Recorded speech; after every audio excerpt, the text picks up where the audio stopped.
Hello and welcome to this wonderful Talk Tuesday. We just love Talk Tuesdays. They're so fun. So today we're talking about living a soul-fueled or soulful life. What does that look like and how do you achieve it? It's so interesting because Lori and I, as we were talking about what we wanted to talk about today, it looks different for everyone. And so we're going to get into that, but we want to just start to go over a few things here with you. Sorry, I'm looking at all the other cameras that are here. All right, so Marianne Williamson says, the soul is the truth of who we are. I just love that. It just feels so yummy. What if we have a soul and that's the truth of who we are? Why do so many people struggle and feel soulful or feel soulless instead of soulful? It's really important for us to understand that we have a body, mind, and spirit. And within all of this, we have to have it all operate together, right? And so growing up and working through our lives, what we've discovered is we don't pay attention to the soul. And yet it talks and yearns, it reaches out to us and it wants us to pay attention. Sometimes that is brought about by depression, chronic illness, dark night of the soul, child abuse, whatever it is, you have the awakening within you that's asking you to step up and to reach forward. I really love the concept that we're not alone, that we're gifted with this divine soulful energy. I don't know how you feel about that, audience, but it's really important to know, at least for me, that I have something higher within me. So as we move along, Lori and I are going to get into what we feel a little exercise here. But the soul awakens due to the experiences that are jarring and overwhelming. Like we said, midlife crisis, depression, chronic illness. There's a point in our life when we say we've had enough. And so I love this. Rumi says, the desire to know your own soul will end all other desires. The desire to know your own soul will end all other desires. That is so powerful because when you do get to that point where you're wanting to connect with self, with soul, which is a slightly different aspect than the inner self of self-love. I mean, it all comes together, but that's how we bring it forward. So what does a soul-fueled life look like? We know that an unfulfilled life can be very drab, very harsh. So what does a soul-fueled life look like? And how do you get there? I'm going to now open it up to Lori and I have all this stuff written out, but I realize that it's better in the conversations that Lori and I bounce off of each other. So Lori, what does a soul-fueled life look like, or soulful life look like to you? And then I can share mine too. And then we can share with everybody how to get there. Yeah, exactly. And, this topic was born from a beautiful conversation that I had from one of our incredible Academy members who said, I've finally achieved the weight. I've lost enough weight and maintained it where I can go skydiving now. And what an incredible thing. And it kind of surprised me because what a brave thing, what a audacious thing to do, right? To say, I want to go skydiving. And it felt to me like such a metaphor for the rest of her life, like an opening up. And so I was kind of curious because I immediately thought to myself, skydiving for me would mean that I was facing something that I was afraid of and standing in that place and doing it anyway, right? Facing those fears, because the goal is never to get rid of fears, but it's to be able to stand in that place and take the action anyway, right? And that's what it would mean to me. So I was curious and asked her, what would it mean? Why is that important in the rest of your life, right? Aside from this experience of 90 seconds or whatever it is, why is it important in the bigger picture? And as she thought about it, she said, I don't know what it's like to fly. And then the question, okay, how is this a metaphor for life? What would it be like to fly in your career? What would it be like to fly with your spirituality? What would it be like to fly in your relationships, to fly in, the way in your vibrancy, your physical health? What does that look like? And so flying, and we changed it into a soul fueled life because it was kind of hard to understand the question. What would it be like to fly, right? But it's the same thing. Flying is like living that soul fueled life where you're really soaring in every area, in every aspect of life, body, mind, soul, in the way you spend your time, the way you spend your days, and those you allow and share it with, right? All of this. And I love that we pointed out, it is different for everybody. What might be important to me, just like the experience of skydiving would mean this to me, it meant that to her. It could mean something else to, any number of things. And so asking the question and really developing the answer, what would it mean for me to live a soul-fueled life, is going to be a little bit different for all of us. There's going to be some commonalities, but there's also going to be something very unique to us. So we were going to share kind of our thoughts on it, and then invite you to really sit down with yourself and ask the question. And maybe to you, that it feels better, or it feels more poignant to say, what would it be like to fly in these areas of my life? Or what would it be like to feel soul filled or soul fueled in these areas? However it most resonates with you is perfect, but really asking the question. So for me, it's knowing who I am, really having clarity around who is this being, right? And both my strengths and the things that I still want to love and accept and continue to grow in, who I really am. I can't know what I want if I don't know who I am, right? The second thing is I know what my needs are and I know how to meet them, right? So this is another layer of knowing who you are, right? Knowing what your needs are, who I am, right? What are some of the things, my needs may not be the same as your needs. I may have a need, like, for example, in relationship, I may have a need for more consistent reassurance than someone else. And I can honor that. And I can say, this is who I am, rather than trying to change myself and say, oh, I shouldn't need that. Oh, this is bad. I can recognize that and say, oh, what a beautiful thing about me. It also makes me very sensitive. It also makes me very giving of assurance and thoughtfulness and things like that. So knowing your needs and how to meet them, right? So how to meet them is a beautiful part as well, and not so easy. We may know what we need, but not know how to go about getting those needs met. And sometimes it's through our own limitation or our own lack of acceptance and honoring that we're worthy of having that need met, and that we can ask for things. And when we feel good about asking for things, we can ask for things in a way that is skillful, in a way that respects the other person. Instead of, we wait and we wait and it builds and it builds. You never do this for me, or that's it, I'm never going to that place again, or whatever it is, right? Sometimes we wait and we try to get our needs met in that way. But when we feel good and responsible for our needs and really honor them, then we can do it skillfully in a way that doesn't create, unnecessary conflict, or it can just be much more easy. So knowing who I am, knowing what my needs are and how to meet them. And then for me, it's really important, and I think a lot of it comes from my background, I need to feel expressed, because I didn't always allow for that in my life. I didn't always allow for me to be expressed. It was more about, what do you need me to be? How do you need me to act so you feel comfortable and good? Okay, that's how I'll act. Meanwhile, the truth of me was completely unexpressed, right? I didn't get to say the things or do the things that were that my soul was calling for. So for me, feeling expressed is on my top 5 list of a soul-fueled life. The fourth thing is to have a life of meaning and purpose. When I wake up in the morning, I want to know that what I'm doing is going to make a difference. That there is something to it that's going to expand beyond me, that is going to be where I can look at that and say, yes, I love that was created, or that happened.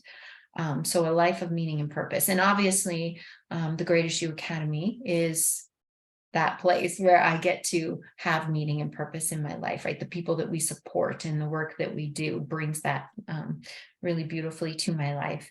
And the fifth thing that I wrote, and there could be other, little things, but the fifth thing that I wrote is to be connected to something greater than myself. I have a need, because I believe that it's innate in me, and I believe that whatever is the source of my creation, put that in there for me to want to know that source, to be connected to it and to create from that place. So for me to be connected to something greater than self is on my top 5 list of what it means to live a soul-fueled life. When Mia said, why do we feel so soulless, right? And so often in our lives. And I think that it's by, when we don't recognize, we don't open to the self, which we can do so powerfully through our emotions. Our emotions are our window to our soul. And that's why we spend so much time. Actually, the Academy is built around many of these, right? It's all about knowing yourself. It's all about using your emotions as guidance instead of, oh no, I feel this way, and being able to harness that power and say, awesome, what is my guidance telling me and helping me to achieve? So these are some of the things that certainly these topics are very important aspects of what we teach in the Academy. And actually, Mia, if now might be a great time, because I'm talking about how do you know who you are? How do you, be Right. Yeah, It'd be a great time to share that we've been hearing this, and the people we're supporting want more of this. And so we are creating right now a challenge about uncovering and getting in touch with the most authentic version of you, and what it means to not only know yourself, who you truly are, who am I really, right? But also how do I then, right, create a life of authenticity that reflects that. That's how, in the bigger picture, even though it looks a little bit different for each of us, that's how we live a soul-filled life, soul-fueled life, soul-filled, soulful, all of it. And that challenge is coming up very soon.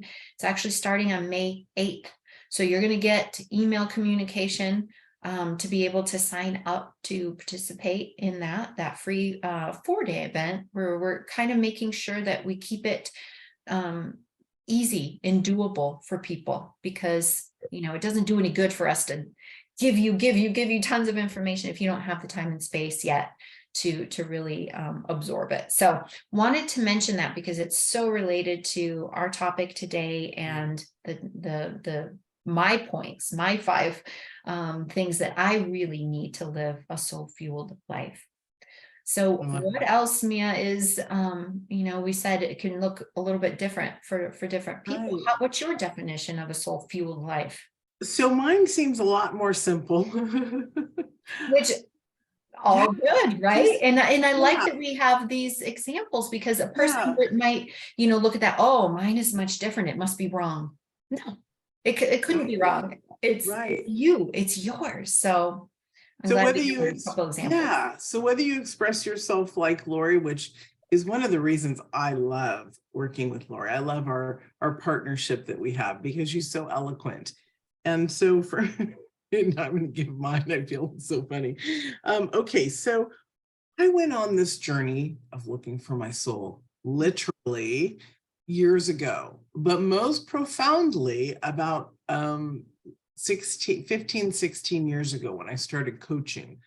I dove in because I realized that the coach is a student and the student is coach. So it's all in one encompassing. And I spent time looking for peace. Yeah, peace. One thing, peace. And then I decided to add in joy. And then I decided to add in love. And I decided to add in the depth of connection to others. And then I decided to look for stillness. So what I found through this, asking questions and seeking to listen, because our journey begins first with the question of how can I change my life, or how can I feel peaceful, joyful? What is it like to really not live the life that I've lived in something completely different? So it's an inquiry, I guess, is how we look at it. And we begin to ask these questions. But what I found when I worked with people, the hardest thing for them was to listen and to get their answers. And so in Listen to themselves, you mean, right? Yeah. to hear the answers, yeah. Yeah. Because you all are divine conduits and you've got your own stuff. It's just about clearing away the clutter and the junk so that it does flow to you or come to you, or you can hear it and you can listen. Yeah. It was very crazy because my journey started happening very, very fast at that point and shifting, almost like it was a cyclone going through, asking for peace and stillness. Why is it being ramped up, right? But it was beautiful because everything came to me. There was something that I wanted, I guess I'll bring it up when it pops back into my head. So what I found during all this were two things of who I am, and that were the most important things for me to connect to. And that is my creative side, and also the sense of sensualism. When I would create to my body or to me in a sensual way, such as smelling a flower, enjoying the depth of it, looking at a candle, listening to fabulous music. You get it? It's all, everything we actually want is one of our senses.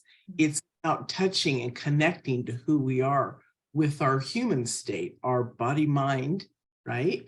And then the soul is what we're seeking.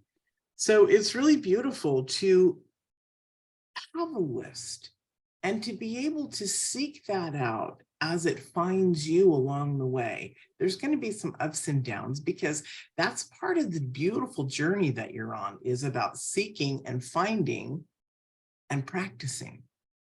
So a lot of the work that we do to find your soul, and that we're also adding into the Academy on the more spiritual side too, is the Greatest You Academy. Why? Because, and I just have to say this, guys, because we have the self-love work in there. We have the emotional work. So the body, mind, and spirit break down this way. You think about your mind.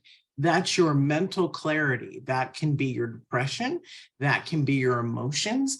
But it all has a way of clearing out so that it becomes smooth. You understand your body. You know what your body is. It's right here, right? We've lived in it. But have you paid attention to it? When you connect to great love like body love, and somatic body exercises to clear away the nervousness, or to clear away the stress so that your nervous system begins to operate more smoothly. All of these come around to the spirit, to the soul of who you are. So it's really beautiful. And now we're going to take them on another little journey, weren't we? We're going to ask them. Yeah. If I may, I just want to speak to a couple of just gorgeous things that you said. And you mentioned, well, first of all, your list, how beautiful that it was built over time, right? And that's how the soul works. It's like, we're never done. We will never be done. And instead of seeing that as a, oh man, I'll always be, it's a beautiful thing where we're constantly, that flower that blooming. We're never going to be fully open. And that's a beautiful thing, because that process is what keeps us going. Life would be so boring if we were all done and had nothing to reach for. Bingo, and right on. Exactly. Yeah. Exactly.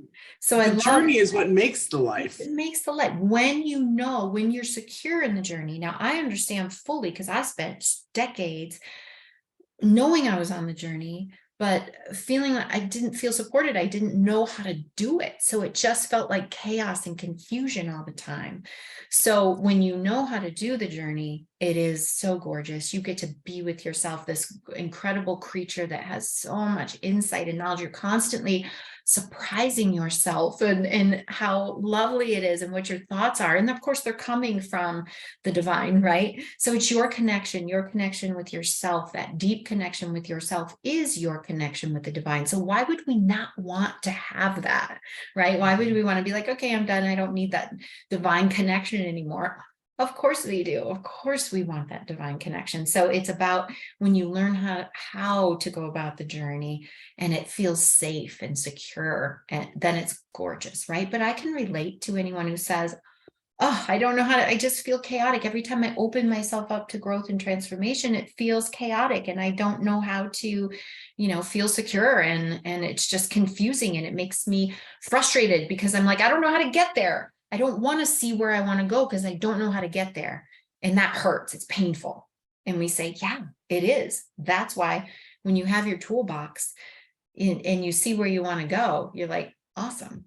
I love this trip. Right? We don't take road trips necessarily just to get to from A to B, right? We want to experience the whole thing. So I love that you highlighted that the soul works that way, right? Where it opens up. And I would say my journey was the same as far as, first of all, I didn't know all these other things were going to be on the list at first. I just needed to know, who the hell am I?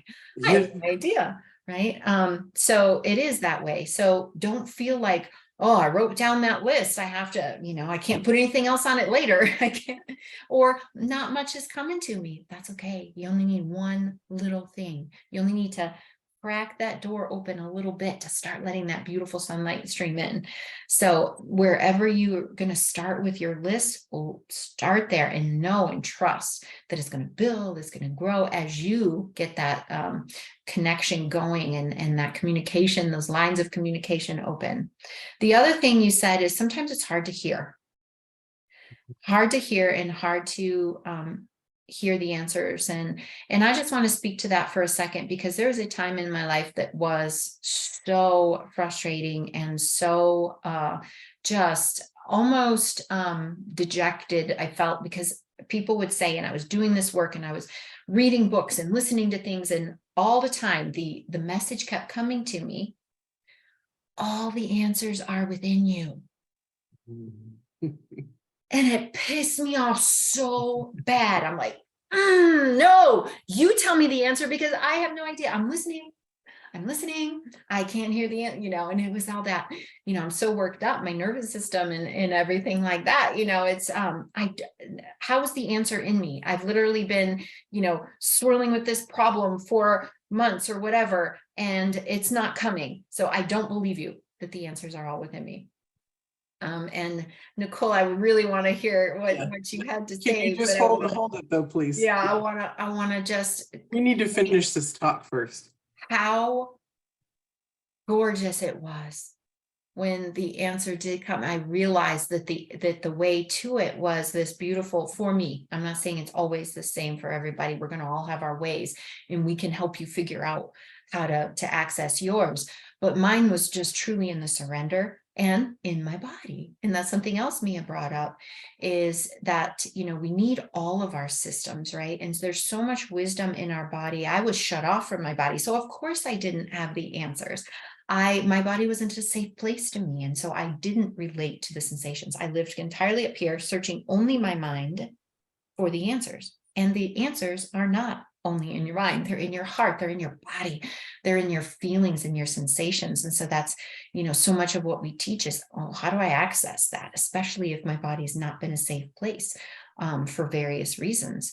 And that's a whole nother topic for another day, but trusting all the answers are within you 100%. So it's only being taught some of the resources for accessing them that might be standing in your way. So just know that and trust that. And I think that is just, if someone really could have told me that and helped me see that at the time, I'm sure I would have gotten there light years sooner. But it's okay, because now I can relate to that struggle and I know how to get out of it. So all good. Nicole, my dear, I love your insight so much. Please share what came up. And I'd like to say first, I shook my head no, just because I wanted you to see. It's really hard. I just want to say this for anybody who comes on to, we need to finish what we're talking about, because otherwise we get off track.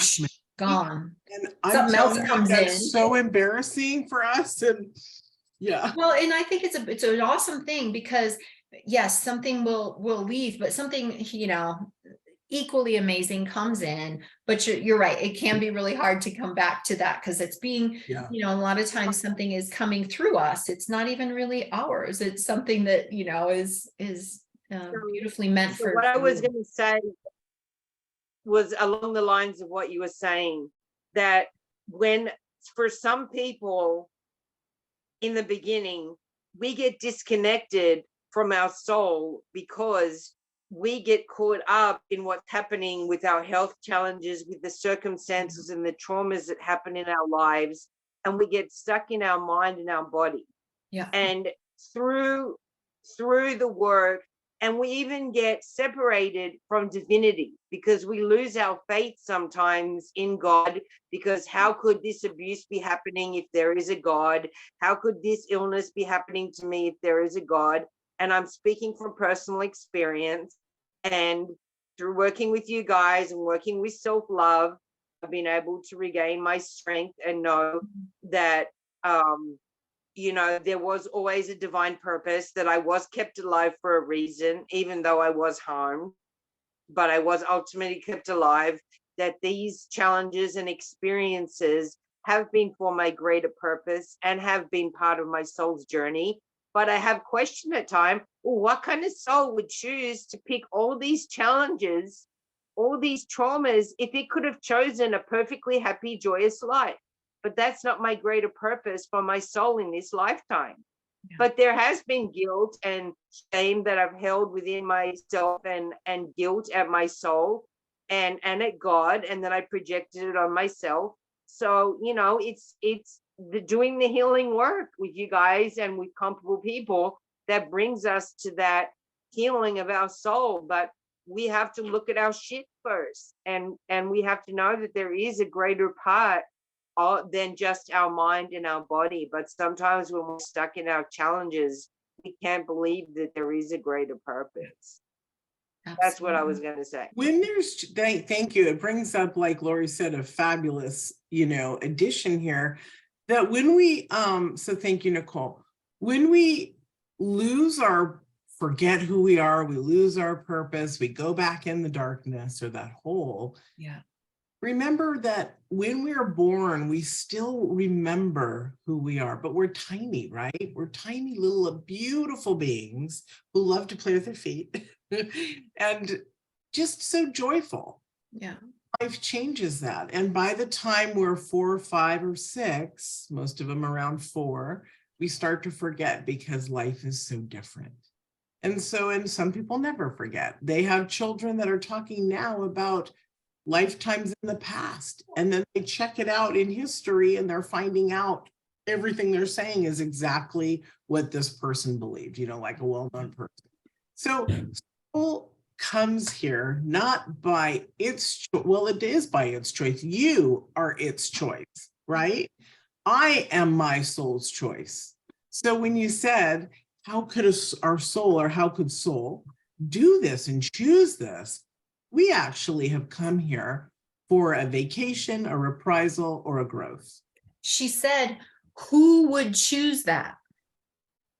Well, and when she said that, I said, a badass queen like Nicole would choose that, because she can take it and turn it into the most beautiful thing that has ever been.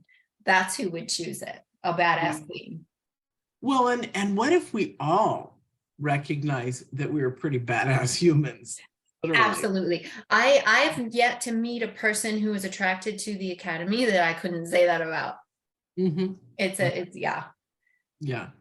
So it's really soul is a beautiful concept, or not a concept. Soul is a beautiful thing to open up to be aware of. It makes our life, for me, it makes my life richer, juicier.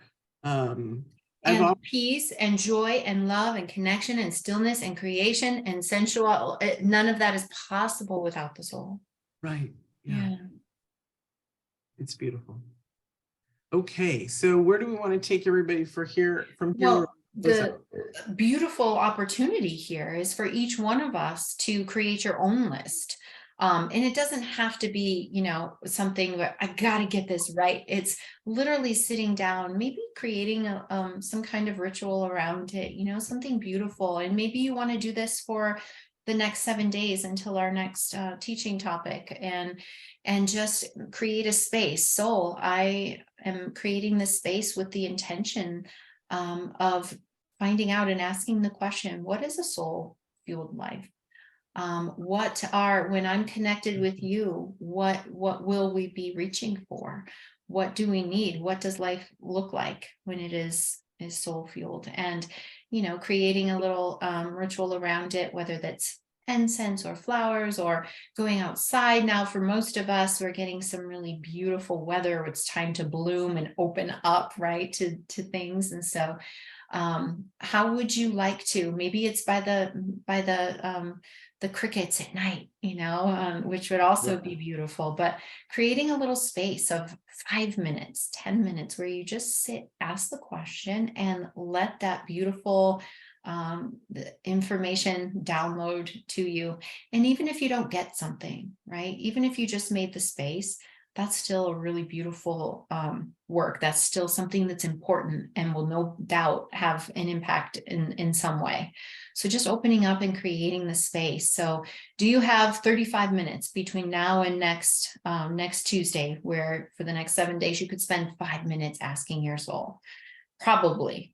I think it'd be very worthwhile. And it's always beautiful. And we very much appreciate, not only for us, but for the other people in the community, and also for yourself to be sharing what you came up with. Because you know what, when Dee or Allison sees, oh, Nicole saw this, it makes me, ooh, I want some of that, right? I want to be connected with my soul. She could find a way to do it. I want to do it too.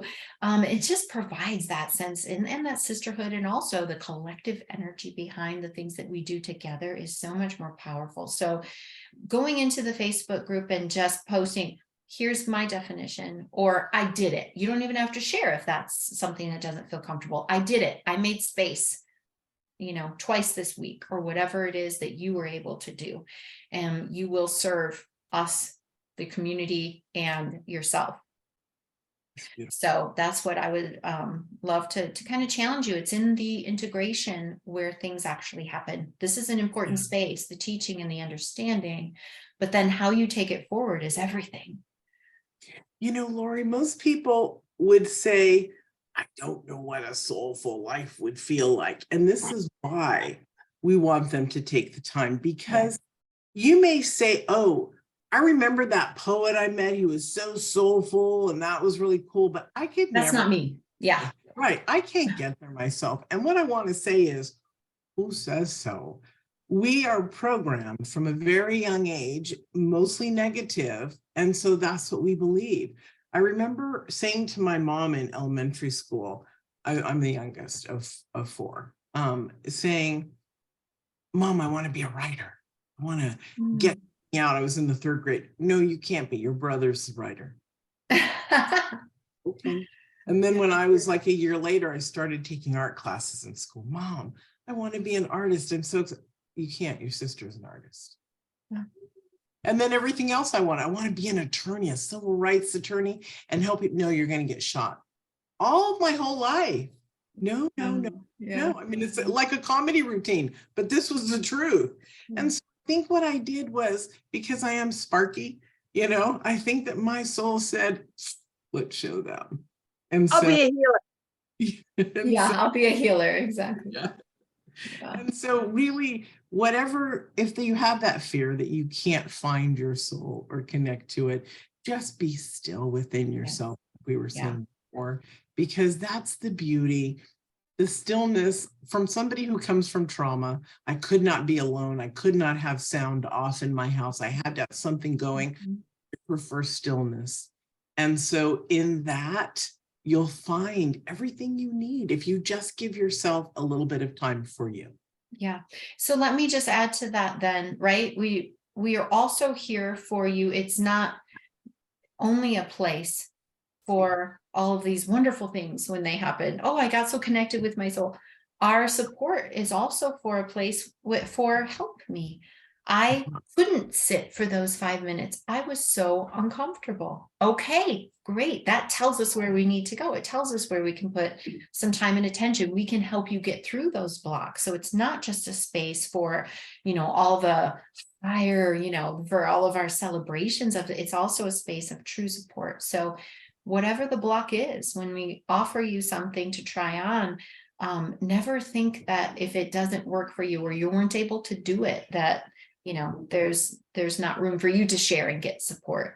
My lovely Faye, I'm so glad that you're here. I know that you missed much of our talk today, so I'm going to encourage you to watch the replay. It was one of one that I think is really important and foundational. So I hope that you'll watch that and then let us know if you have any questions or and you need any support around what we talked about today. Yeah.